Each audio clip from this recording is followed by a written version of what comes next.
بسم اللہ الرحمن الرحیم الحمد للہ والصلاة علی نبیہ وعلی آلہ واصحابہ المتأدبین بآدابہ اما بعد فاعوذ باللہ من الشیطان الرجیم بسم اللہ الرحمن الرحیم وعن انس رضی اللہ تعالی عنہ قال قال رسول اللہ صلی اللہ علیہ وآلہ وسلم الدعاء مخ العبادہ رواہ الترمذی صدق رسول النبی الکریم الامین۔ بڑی محبت ادب و احترام کے ساتھ درود و سلام کا نذرانہ پیش فرمائیں۔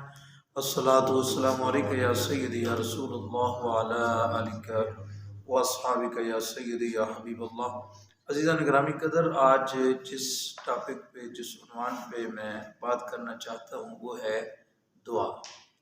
دعا کی اہمیت کیا ہے؟ ہم جب بھی کوئی عبادت کرتے ہیں، 5 وقتی نماز ہو، فرضی نماز ہو یا نماز جنازہ ہو، اس کے بعد ہم دعا مانگتے ہیں۔ کوئی بھی عبادت کریں، کوئی محفل اگر ہو تو اس کے بعد بھی ہم دعا مانگتے ہیں، اور اگر کوئی ختم شریف پڑھا جائے، کچھ قرآنی صورتیں پڑھی جائیں، آیات پڑھی جائیں، تلاوت کی جائے، پھر بھی ہم دعا مانگتے ہیں۔ کوئی بھی محفل ہو اس کے بعد بھی ہم دعا مانگتے ہیں۔ تو یہ ہر عبادت کے بعد دعا مانگنا، اس کی اہمیت کیا ہے، اس کا ثبوت کیا ہے، اس کی دلیل کیا ہے؟ اس کے لیے بہترین دلیل جو میں نے آپ حضرات کے سامنے حدیث مبارکہ پڑھی ہے، مشکوٰۃ المصابیح کے اندر یہ حدیث پاک موجود ہے۔ صاحب مشکوٰۃ المصابیح نے امام ترمذی شریف کے حوالہ سے یہ حدیث مبارکہ نقل فرمائی ہے، یعنی سیاہ ستہ کی حدیث مبارکہ ہے۔ اور اس حدیث پاک کے راوی حضرت سیدنا انس بن مالک رضی اللہ تعالیٰ عنہ ہیں۔ آپ فرماتے ہیں، حضرت سیدنا انس بن مالک رضی اللہ تعالیٰ عنہ فرماتے ہیں کہ رسول پاک، رسول کائنات، فخر موجودات، احمد مجتبی، حضرت سیدنا محمد مصطفیٰ صلی اللہ تعالیٰ علیہ وآلہ وسلم نے ارشاد فرمایا الدعاء مخ العبادہ، دعا عبادت کا مغز ہے۔ کتنی پیاری مثال رسول پاک صلی اللہ تعالیٰ علیہ وآلہ وسلم نے دی ہے، بڑے پیارے انداز میں حضور نے سمجھایا کہ دعا کی اہمیت کیا ہے۔ دعا عبادت کا مغز ہے۔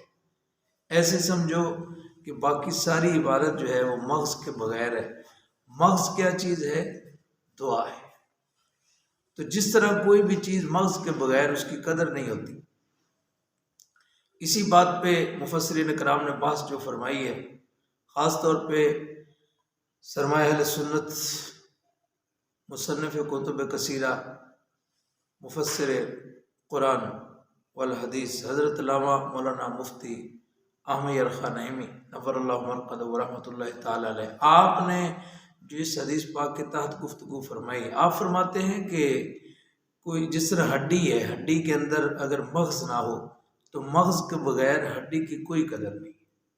اسی طرح چھلکا جو ہوتا ہے، اس کے اندر جو گری ہوتی ہے، اس گری کو مغز کہتے ہیں۔ اس گری کے بغیر، اس مغز کے بغیر، اس گودے کے بغیر صرف چھلکے کی کوئی حیثیت نہیں۔ چاہے کوئی بھی پھل لے لیں، اگر اندر والا گودا نہیں ہے تو چھلکے کو کوئی اہمیت نہیں ہے۔ جیسے یہ جو بادام ہے، اسے لے لیں، یہ اگر اندر گودا نہ ہو تو، اندر گری نہ ہو بادام کی، تو چھلکے کی کوئی اہمیت نہیں۔ اسی طرح اگر کوئی عبادت ہو، ایسی عبادت ہو جو دعا کے بغیر ہو، اس کی کوئی قدر نہیں، کوئی اہمیت نہیں ہے، کیونکہ اللہ رب العزت دعا کو پسند فرماتے ہیں۔ اللہ پسند فرماتا ہے کہ مجھ سے مانگا جائے، مجھ سے مطالبہ کیا جائے، مجھ سے دعا کی جائے، مجھ سے دعا مانگی جائے۔ یہ اللہ رب العزت کا حکم ہے۔ بلکہ دوسری حدیث مبارکہ میں تو، ایک حدیث مبارکہ میں جو حضرت نعمان بن بشیر رضی اللہ تعالیٰ عنہ فرماتے ہیں کہ رسول پاک صلی اللہ تعالیٰ علیہ وآلہ وسلم ارشاد فرماتے ہیں الدعاء هو العبادہ ثم قرأ وقال ربکم ادعونی استجب لکم، رواہ احمد والترمذی وابو داود والنسائی وابن ماجہ۔ یہ چاروں کتابیں جو ہیں یہ سیاہ ستہ کی ہیں، ترمذی، ابن ماجہ، ابو داود، النسائی، ان سب کتابوں میں یہ حدیث پاک موجود ہے۔ رسول پاک صلی اللہ تعالیٰ علیہ وسلم فرماتے ہیں کہ دعا عبادت ہے، دعا مانگنا ہی عبادت ہے۔ یعنی صرف آدمی دعا کر رہا ہو یہ بھی عبادت ہے۔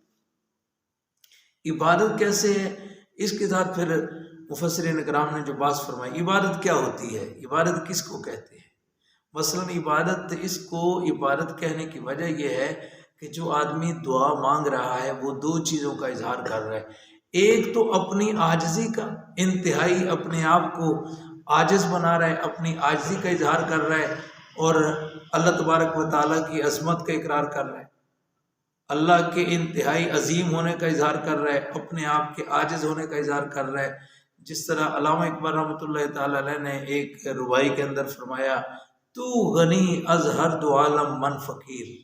یا رب العالمین تو غنی از ہر دو عالم، تو کائنات سے غنی ہے، بے نیاز ہے، کسی کا محتاج نہیں ہے، تو عظیم ہے، تو غنی ہے، من فقیر، لیکن میں فقیر ہوں، میں محتاج ہوں. بس یہی بات دعا مانگنے والا کر رہا ہوتا ہے. تو اپنے آپ کو عاجز کرنا یہ بھی عبادت ہے اللہ کے سامنے، اور اللہ کو عظیم سمجھنا یہ بھی عبادت ہے، اور یہ دونوں چیزیں دعا کے اندر ہوتی ہیں. اس لیے دعا تو بڑی عظیم بات ہے، بڑی اچھی بات ہے. اس لیے رسول پاک صلی اللہ تعالیٰ علیہ وسلم نے ارشاد فرمایا کہ دعا عبادت کا مغز ہے. تو دعا کریں، اللہ تبارک و تعالی ہمیں دین کی سمجھ عطا فرمائے، حضور کی محبت و غلامی نصیب فرمائے. کئی لوگ کہتے ہیں کہ جب نماز ہو گئی تو بس دعا اس میں ہو گئی، لہٰذا بعد میں دعا مانگنے کی ضرورت ہی نہیں ہے. تو یہ صرف ان کا اپنا خیال ہے، ورنہ دعا مانگنا یہ عبادت کا اہم رکن ہے، اہم ترین رکن ہے، یہ عبادت کا اعلیٰ رکن ہے، بلکہ دوسری حدیث کے مطابق تو یہ خود عبادت ہے. تو اس لیے دعا کو کوئی اہمیت ہی نہ دینا، اس کو یہ کچھ ہی نہ سمجھنا، اس کو بیکار سمجھنا اور اس کی طرف توجہ ہی نہ دینا، یہ عجیب ذہن ہے. کسی مخلص اور کامل ایمان والے کا ذہن یہ نہیں ہو سکتا کہ دعا کی کوئی فائدہ نہیں ہے، یا دعا کی کوئی اہمیت نہیں ہے، کیونکہ حضور کا فرمان ہے دعا عبادت کا مغز ہے. دوسرے فرمان کے مطابق دعا جو ہے وہ عبادت ہی عبادت ہے، خود عبادت ہے. دعا کریں اللہ تبارک و تعالی ہمارے دلوں میں دعا کی اہمیت نصیب فرمائے، اور ہماری دعائیں اپنی بارگاہ میں قبول و منظور فرمائے، حضور کی محبت و غلامی نصیب فرمائے. وآخر دعوانا الحمدللہ.